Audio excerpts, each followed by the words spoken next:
Hey everyone, welcome to episode 102 of the Is That Normal podcast, and it's Christmas time, Mark. Yes, I hear it's the most wonderful time of the year, but I did check before we started to make sure there's no mistletoe hanging over us, because that would be awkward. That would be awkward. Although, I did see a really cool meme that said, it's Christmas time, be sure to hang your mistletoe, and it had a small frog with a little rocket strapped to its back, so I am in favor of mistletoes. I may have to get one of those. What? Wow, that's good. That's good information. Maybe we'll even put a link for that in our notes if people need a mistletoe, because there's some weird Christmas stuff out there.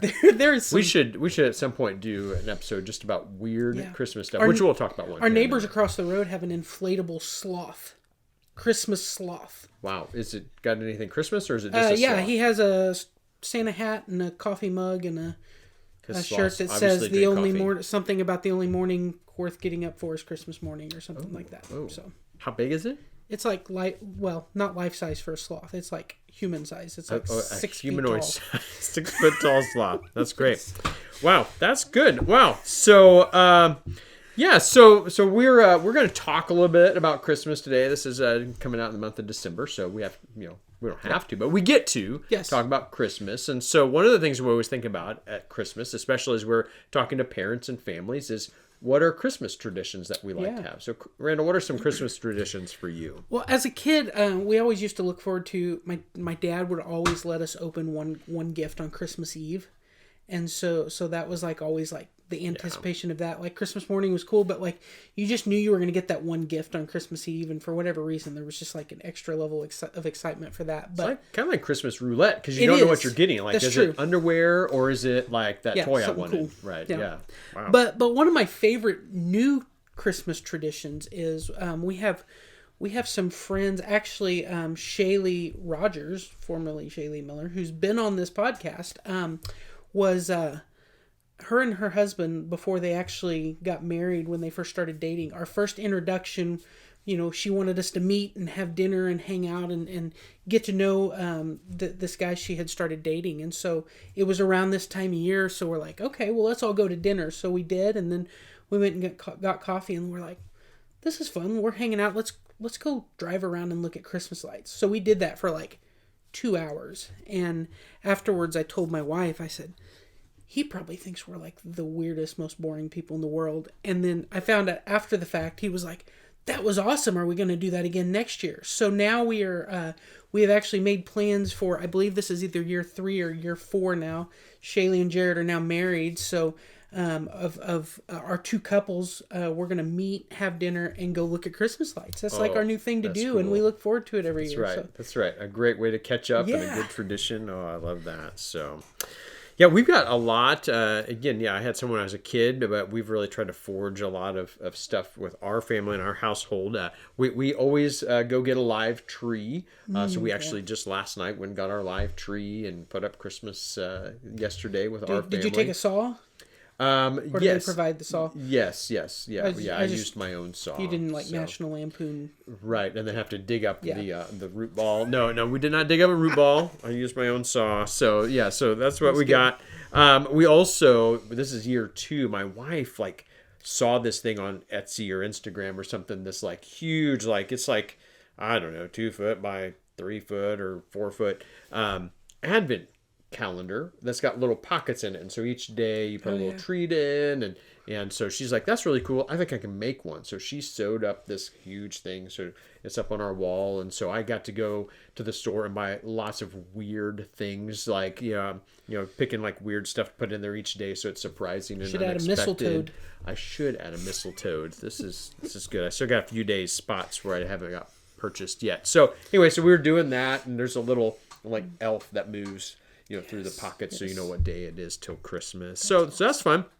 And then this year, and most years, but this year intentionally, we are doing Advent readings. So every day we do just a little bit of a reading that's getting us in preparation for Christmas. And so we'll kind of talk about some of those things here as we get later on in the episode. But another big tradition that my kids just love, and we started that last night too when we put up the Christmas tree, is we are always collecting Christmas movies. And so every time we add a Christmas movie, then we watch all of the ones we already have and the new one, and we just keep working our way up and making this huge unwatchable mass of Christmas cheer that we get to watch each year. So yeah, so which is actually kind of on that note. There's something interesting happening in our community. Yeah. So we have been so excited.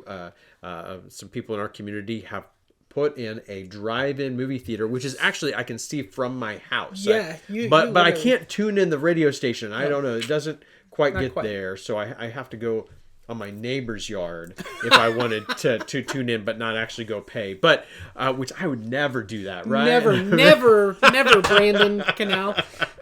But anyway, but they are going to try to have a Christmas movie night, and they just made a post a week or so ago that said, "Hey, what's your favorite Christmas movies?" So I was super excited about that. So Randall, how about you? Do you have some favorite Christmas movies? Absolutely. Yeah. We have some like must watch every year. One of them is one of the movies they're going to be showing, which is National Lampoon's Christmas Vacation, which we have already had our first watching of the year. How many times do you watch it in a year? Like within...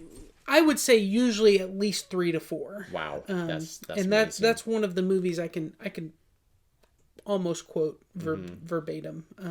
This time of year, if you have a conversation with me, there's a good likelihood I'm gonna pull out a National Lampoon Christmas Vacation quote. So so we like that one. We love Elf.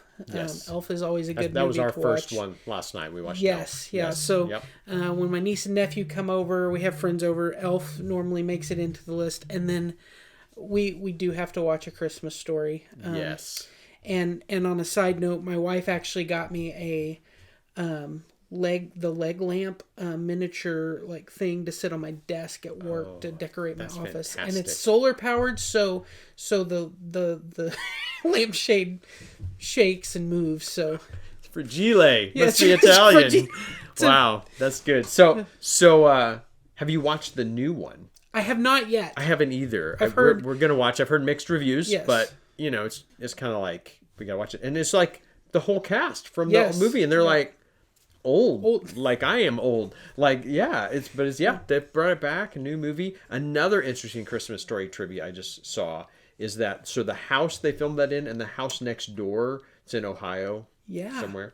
Anyway, and they've been turned into a museum. Well, the whole campus is for sale. I saw that. So you can buy the Christmas Story house. And right the guy that's selling it's like only going to sell it if the person like agrees to like keep up the tradition of. Anyway, that's fun. So they've got the leg lamp. You can hide under the cabinet. I saw you in the kitchen like Randy did. And... Wow, we're way off track, but this is fun stuff. Yeah. So we watched some of those same ones. Home Alone. We've got all the Home Alones now. We watched them. Of course, you got to watch the claymation Rudolph and Yukon Snoopy. Cornelius. The Charlie Brown Christmas. So we've got a lot of them that we watch. So it's kind of funny though that you bring up National Lampoon's Christmas Vacation, because on another post on a forum of youth leaders, I saw somebody said, "Hey, we're having a Christmas movie night for our youth at church. Any recommendations on movie?" And the first person was like, "National Lampoon's Christmas Story followed by Die Hard." Like that was their recommendation.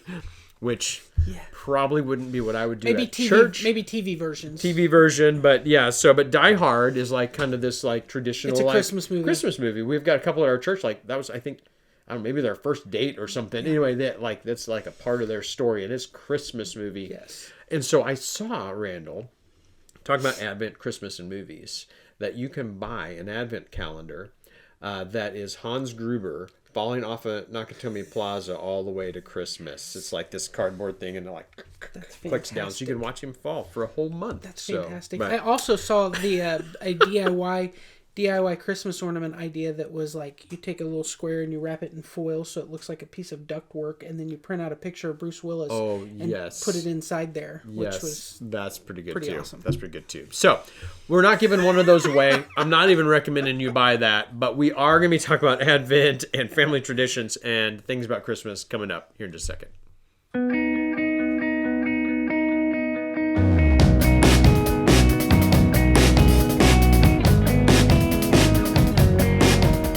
Well, welcome to the Is That Normal podcast, and today we're going to be talking about that time period leading up to Christmas, and that's known as Advent. And Advent is an old Latin word that means coming.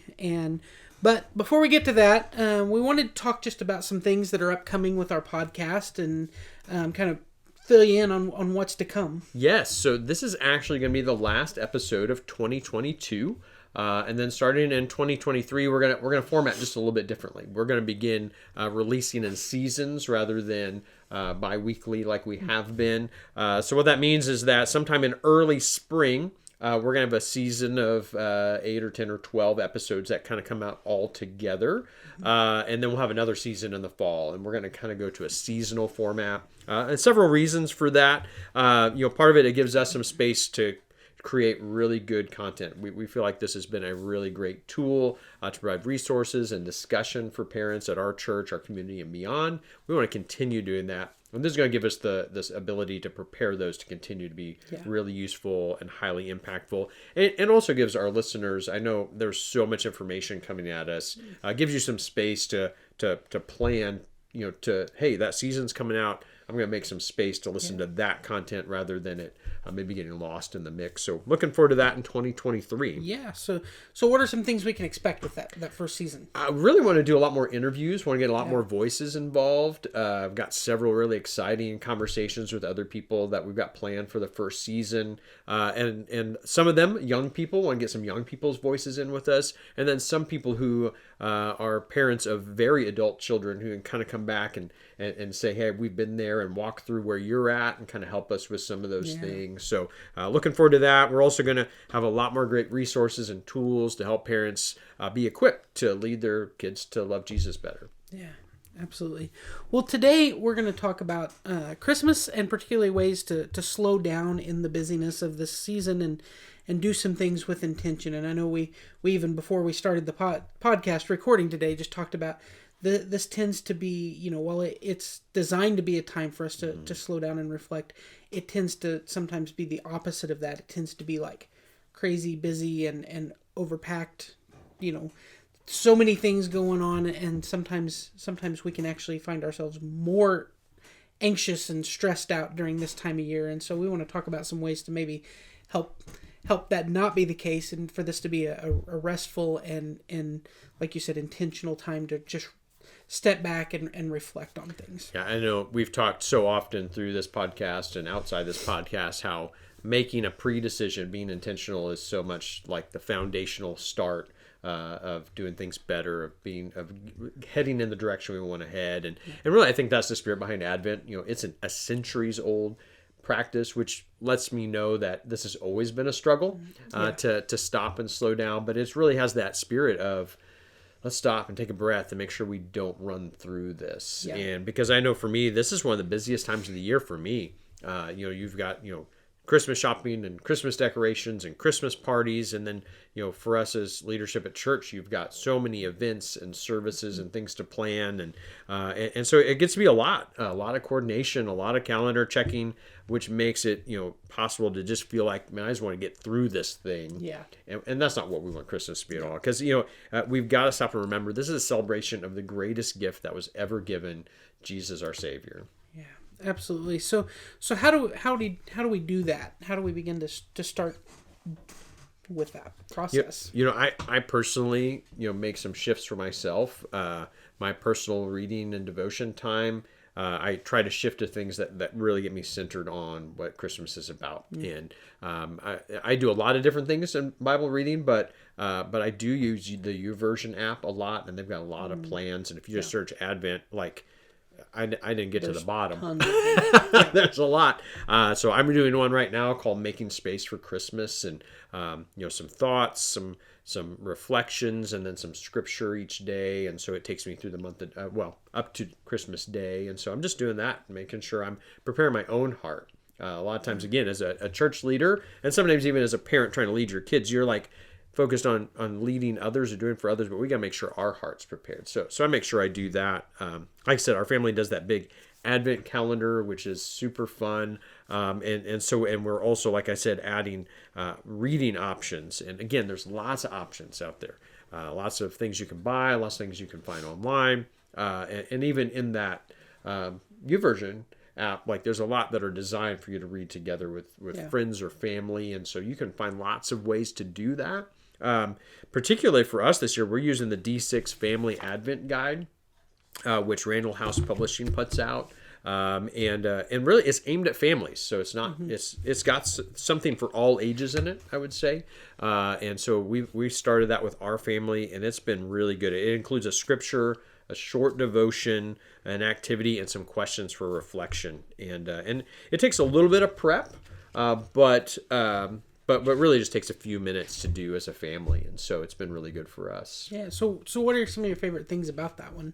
It's got really good depth of theology, I would say. It's you learn a lot through it. It starts you out all the way back at the beginning. I asked my kids the first day, I was like, where do we start reading about the Christmas story? And they're like, when Jesus was born. I was like, no, in Genesis. And that's where it starts. I mean, it starts about, the reasons Christmas had to come because of the struggles we have as humanity, and God had this plan from the beginning. And so it has lots of good theology. You learn a lot, and really gives us a deeper understanding of the gospel. So that's been really cool. It's got timelines and charts and some really cool, like, for the nerds in the crowd, like, you learn some stuff, but also it doesn't take a lot of time. So I also love the activities. Every day there's an activity, and it's a wide variety of things. Now I will say again, for parents, you need to look ahead and prepare, because I did the first day on the day and I hadn't really looked ahead, and the activity was like, have 4,000 things to set out for your kids so you can talk about how it took 4,000 years for the completion of God's plan. I was like, well, this one's probably not going to happen, but we're going to do the activity starting tomorrow. So look ahead at least one day to kind of say, oh, I might need to get something together. But there's crafts in there, there's good illustrations, there's magic, there's personal connection points, there's activities that you challenge the kids to do on their own, and there's even one day that I saw in there's math, because we all know that Christmas and math go together. Yes. So all sorts of stuff in there. But all that said, super easy to implement. When I say preparation, it might take me 2 minutes to read the activity. It might take me like 5 or 8 minutes to prepare for any of them. So yeah. That's great. So if we're interested in picking this up or getting it, how do we do that? Yeah, so for those of you who are listening to attend our church or are in the area where we're at here in Buffalo, Missouri, we've got them. So we ordered a bunch of them, and we've got them out available for our church members, their families. We just want you to have that because we want to invest in that for you. So those are in our foyers at our church. But anybody can go to randallhouse.com. We'll have a link in our notes to this, and you can order one of these and get it shipped right to your house. Real convenient. Super. So any last Christmas thoughts? You don't have to use this Advent guide. Like I said, it's a good one. You don't have to use it, but use something. Be intentional, make a plan, make space to slow down, and not just do cookies and decorations, which are fun, but make sure you're doing things to spiritually prepare your hearts for this as well. And then plan to worship and celebrate. Like this, this is about being together in family and giving presents and all of these things. But the reason we have Christmas is because God gave his son, because we needed a savior. And so spend some time this Christmas. This year, Christmas is on a Sunday. We've got a lot of options at our church. We're going to have on the Sunday before the 18th, we've got a big adult choir presentation that morning. That evening at 6 o'clock, we've got a children's program. We've got a Christmas Eve service at 6 p.m. We've got 2 services on Christmas Day. You don't have to do all of those things. And if you're not in our church area, you surely have a church close to you that's doing these things. Find something to do. Pick at least one worship service around Christmas time to get together and celebrate the coming of Jesus. Absolutely. Absolutely. So as we get ready to wrap up, make sure you make a plan to anticipate the coming of Jesus this year. And our 2 takeaways, the first is just to get an Advent plan. You talked about there's tons of resources and ways to go about doing that. It's something that doesn't have to be overly difficult or require tons of planning, but take those steps to go ahead and do that this year. And then second, subscribe to our podcast and our email list so that you'll be notified when our spring season rolls around. So, until next year, be abnormal.